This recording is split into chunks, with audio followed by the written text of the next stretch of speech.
নমস্কার সবাইকে। আজ একটা রান্নার রেসিপি তোমাদের সামনে নিয়ে আসলাম। তো আমি প্রথমে পাবদা মাছটা ভেজে নিচ্ছি। দেখো ভাজি হয়ে গেলে তারপর সম্পূর্ণটা দেখাবো। সম্পূর্ণটা তোমরা স্কিপ না করে দেখতে থাকো। অলরেডি ভাজি হয়ে গেছে। তো আজ ভাবলাম আমি রান্নার রেসিপিটা তোমাদের সঙ্গে শেয়ার করি। আর এদিকে ভাত বসিয়ে দিয়েছি, আরেকদিকে ভাত হয়ে যাচ্ছে, আরেকদিকে আমার রান্নার রেসিপিটা হয়ে যাচ্ছে। তো অয়েল দিয়ে দিয়েছি। তো অয়েলটা বেশি একটা পছন্দ করি না, তো আমি আজ একটু বেশি অয়েল দিয়ে দিয়েছি। অয়েলটা যখন একটু গরম হয়ে যাবে তার মধ্যে আমি তেজপাতা দিয়ে দিয়েছি। তেজপাতাটা যখন ব্রাউন কালার হয়ে যাবে তখন আমি দুটো শুকনো লঙ্কা এখানে ছেড়ে দেব। দুটো শুকনো লঙ্কা ছেড়ে দিয়েছি। দুটোটাই কিন্তু একদম ব্রাউন কালার হয়ে যেতে হবে। তোমরা এইভাবে পাবদা মাছটা করে নিতে পারো। তো খুবই টেস্টি আমার কাছে, কারণ আমার ভীষণ ভালো লাগে, বাবাও খুব পছন্দ করে। তো এর মধ্যে আমি পুরন ছেড়ে দিয়েছি। তো পুরনটা যখন একদম ব্রাউন কালার হয়ে যাবে তো তারপরে এক এক করে সব কিছু আমি এগুলির সঙ্গে দিয়ে দিচ্ছি। সম্পূর্ণটা স্কিপ না করে তোমরা দেখো। আর তোমাদের কাছে কেমন লাগছে অবশ্যই তোমরা কিন্তু লাইক কমেন্ট শেয়ার করো। তো দেখো এখানে আমি আস্ত জিরে দিয়ে দিয়েছি। তো ফ্লেভারটা ভালো আসে, তো ফ্লেভারটার জন্য এবং টেস্টিটাও খুব ভালো আসে।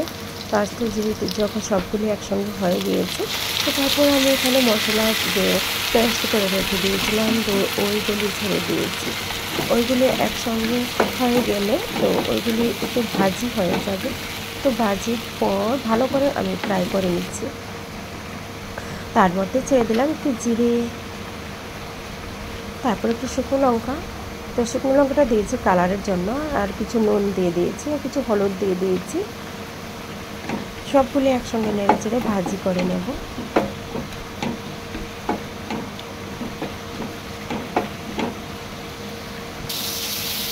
দেখো একদম শুকনো শুকনো ভাজি হয়ে গেছে। তারপর আমি এখানে কিছু জল দিয়ে দিয়েছি, কারণ এটা তো মাখা মাখা করে নিতে হবে।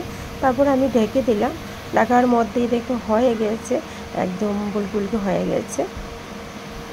তারপর তারপর আমি এখানে মাছগুলি ছেড়ে দেব। মাছগুলি ছেড়ে দিলাম এক এক করে, সুন্দর করে আমি মাছগুলি ছেড়ে দিয়েছি। কিন্তু তোমাদেরকে বলছি, তোমরা যদি মনে করো যে পাবদা মাছের মাখা মাখা করে নেবে তো এইভাবে করে নিতে পারো। তো খুবই টেস্টি, এটা ঘরোয়া পদ্ধতিতে খুবই ভালো লাগে, হালকা একটা রেসিপি।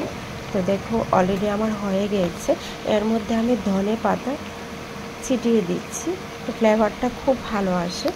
আজ একটু অন্যরকম করে নিয়েছি রেসিপিটা। তো তোমাদের কাছে কেমন লাগছে অবশ্যই কিন্তু তোমরা কমেন্টে বলবে। আর যদি ভালো লাগে তো অবশ্যই লাইক কমেন্ট শেয়ার করবে। তো আজকে এতটুকু, সবাই ভালো থেকো।